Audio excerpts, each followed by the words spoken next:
Okay, lagyan natin ngayon ng gravy. Yung gravy niya, more on the lighter side. Yan, tapos sabay.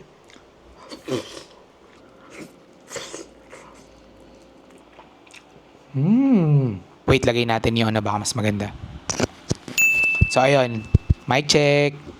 So, guys, it's dinner time and naisipan kong bumili ng syempre, ng pagkain.